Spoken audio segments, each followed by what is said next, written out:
with the County Fire Department just a few moments ago. Now, the bikers get on in this vicinity right here. So what happened allegedly is, according to the fire department, they got on the bike, went towards entrance 23, which is the beginning of the bike section of the Ironman. Now, this is a half Ironman race. Now, that was a 56-mile trek. The beginning of that race, they were hit. We don't know if it was by another bike or by a vehicle, but most likely a bike, because vehicles are not allowed in that area.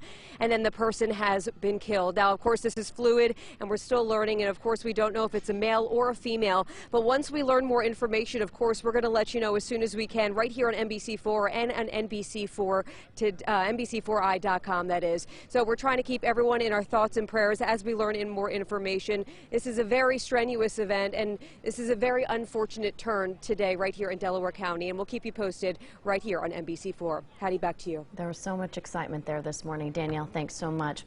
With that, we'd like to say good morning to you all. If you're just now joining us, it's about 9:30 this morning. Liz is in. She's been keeping an eye on that forecast for us, and we do have another sunny and nice day out there. Yeah, I get to at least kind of counter this with a little bit of good news of it's a great day to get outside if you can enjoy some of the warm July weather, because I mean, let's face it, it's still summertime. We expect it to be a little warm, maybe a little humid as well, and that's exactly what's going on early this morning. Temperatures so far, they've been on track so far this morning to be about 5 degrees warmer than where they were this time yesterday morning. We also have a little bit more of a breeze. Granted, it is a warm breeze coming in out of the southwest at 6 miles per hour. And already we're sitting at 74 degrees. Normal highs this time of the year in the mid-80s. I think we'll be closer to the upper 80s and have kind of that mugginess in the air from a higher humidity. And despite the higher humidity, some more moisture in the air, nothing showing up on live Viper radar. And I do expect it to stay that way throughout the day. The big thing that's helping to keep things dry, even sunny for us early this morning, it's some high pressure down to the south, but we will be watching especially this afternoon as a front starts to build in just up to the north, giving us more cloud cover. Now, as far as what things look like for the rest of the day, again, anything outdoors, keep those plans in motion. Just be aware that it will be on the warm and muggy side. We're expecting temperatures to be just a degree or two warmer than yesterday, so hitting the upper 80s, and of course humidity making it feel more like the lower 90s. I'll let you know when humidity is going to be paired with a system that could give us showers and thunderstorms and maybe even a cool down in just a bit. All right, Liz, thanks so much. A woman is dead after a crash in Pickaway County yesterday. It happened on Darby Creek Road. Investigators say Jamie Rutherford lost control of her car and slammed into a utility pole. She died at the scene. 8 people injured after a bus crash in Dayton. The crash happened around 4:30 yesterday evening. We're told a school bus and an SUV collided. There was a total of 20 people on board. 5 children were injured, as well as 3 adults. The front of both the bus and the car were caved in and totaled. First responders say the crash could have been much worse. Luckily here, most of the parents were here, and if parents weren't here, guardians were here. I'm not sure if the parents and guardians were on the bus with them, but pretty much every child we had injured had a parent or guardian with them. The cause of the crash is under investigation. It's time for the crime of the week. Police need your help finding a suspected credit card thief. We want you to take a good look. Investigators say this man is suspected of stealing a wallet from a woman's purse at a Walmart store. It was in Reynoldsburg back in early May. We're told the suspect then used the stolen credit cards at other stores as well. If you know any information which could lead to an arrest or an indictment, Central Ohio Crime Stoppers would like to hear from you. You could receive a cash reward. Call 614-461-TIPS anytime, any day. No calls are recorded, and there is no caller ID. You can also text a tip with the P3 mobile app. Nearly 40 years after a woman was murdered in Circleville, police are reaching out to the public for new leads. In August of 1980, Vicki Coach's family reported her missing after she didn't show up for her visit in her hometown of Sandusky. They found her car parked about a mile and a half from her apartment. The next day, authorities found her remains in a Madison County field. Her remains were so decomposed, they weren't able to say other than by a violent means. People were shocked. I mean, it just didn't happen here, something like that happening. But I guess it was first time for everything. Police say this is the only unsolved murder in the city. Investigators are asking anyone with information to come forward.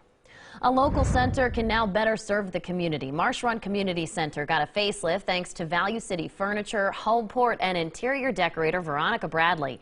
Improvements include a fresh coat of paint and new furniture. Balance between functionality and comfort.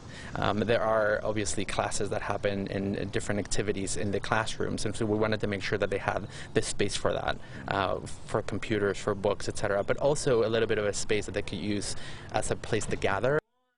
The center provides a safe place for summer and after-school programs. The What Music and Arts Festival returns to Columbus for the second year in a row. For the whole day, people get to experience live art, music, interactive experiences, and culture. More than 150 artists were represented, and it was a festival that aimed to ground the mind, body, and soul. Organizers say they try to incorporate the emerging artists in the area. It's just great to really add a new pulse to the city by I don't know, bringing emerging artists on the same platform as people with a lot of recognition, giving everybody a chance to shine on the same level. The festival wrapped up around 2 o'clock this morning, so a long night. An Ohio officer rescues children in a hot car. It's caught on camera how the little ones ended up locked in. And Liz? Well, there's still some time to enjoy maybe a day out by the pool, really anything you want to do outdoors. Just keep in mind we have our warming trend still in full swing, and we'll be climbing up just shy of 90. I'll let you know when we'll finally start to cool things back down and when you'll want to swap out the sunglasses for your umbrella when we come back.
Caught on police body camera, an Ohio officer breaks a window to rescue 2 young children from a hot car in Sandusky. Police say the parents were loading the car when they accidentally locked it.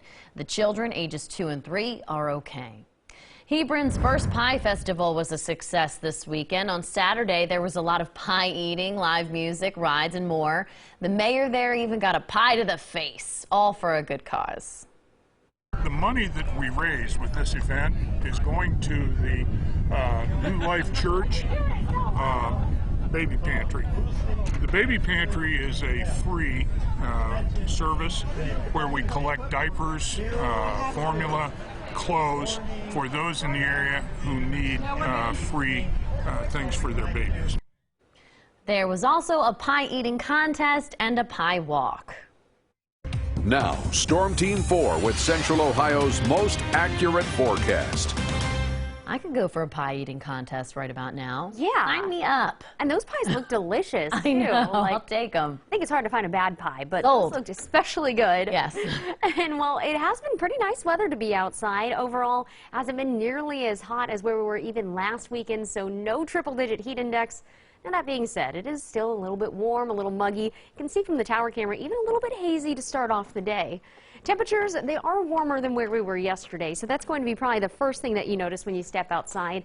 The other thing is that since we have higher humidity, it's still feeling a little bit muggy out there as well. It's already 74 degrees right here in Columbus, and I think before you head out the door, you may not need the rain gear, but you want to think about things to keep yourself hydrated, like grabbing an extra water bottle. Especially with the higher humidity today, it becomes harder for your sweat to evaporate and for your body to actually cool off, so that's why water is extra important, especially if you'll be drinking sugary drinks, alcohol, or caffeine throughout the day, because those are 3 things that actually work to dehydrate you. Also, especially early this morning, remember sunglasses and sunscreen, but I think later this week you may need to swap that out for the umbrella. One thing to keep in mind, maybe if you are thinking about checking out the butter sculptures out at the Ohio State Fair, temperatures will be on the warm side, so not only will it be a little bit muggy, but we're climbing up to a high close to 90 degrees, and since it's an outdoor event on concrete, it could be feeling even hotter, so maybe you do need to take a break. Do that when you need to. There are air-conditioned areas like where the butter cows are. They also have ice cream out there.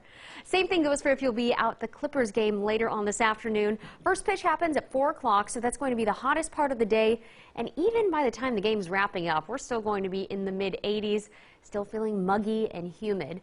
Throughout the rest of the day, we're keeping an eye on high pressure. That's going to allow for a mixture of some sunshine and clouds. Best chance for showers and storms.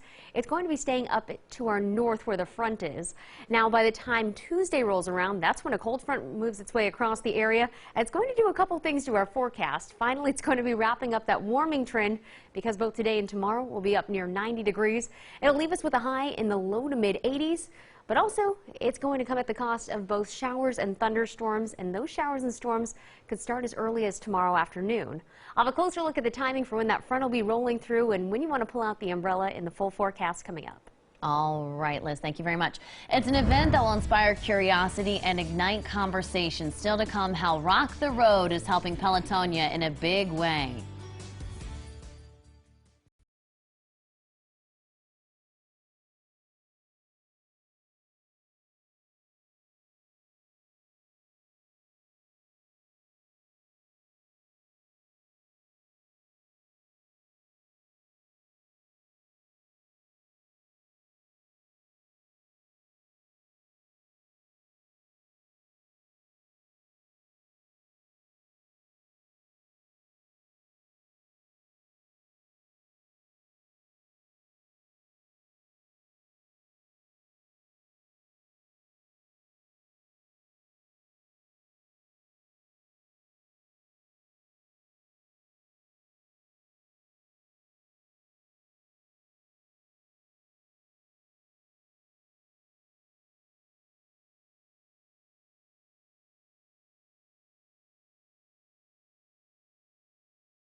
Now, breaking news from NBC4. We continue to follow breaking news out of Delaware County this morning, where the Ironman Triathlon is happening right now. We're told one person is dead following an accident there. Our Danielle Grossman is live on scene with the very few details that they can give us at this point. Danielle. Yes, good morning, Hattie. Just a tragic morning. I mean, this was supposed to be a wonderful event, and this is so sad that we did confirm with Delaware County Fire that one person has passed away. They were in an accident on the beginning of that turn and that bike path when they got off the water onto their bikes and onto that course around US 23. Now, we did confirm there was one fatality. We don't know if it was a man or a woman. We're still learning more information. Obviously, this is very fluid. Now, you can see a lot of people are boarding these buses to get and to go to the final part of this race and, of course, cheer on their loved ones. Now, once we learn more information, of course, we'll let you know. But this is very sad time right now. We tried to talk to some officials in the area, but as you can see right here, it's very cleared out. They're kind of clearing out all of the bikes and all of the wet clothing from the swimming, and they're kind of moving on over to the run part of the race, which is the half marathon.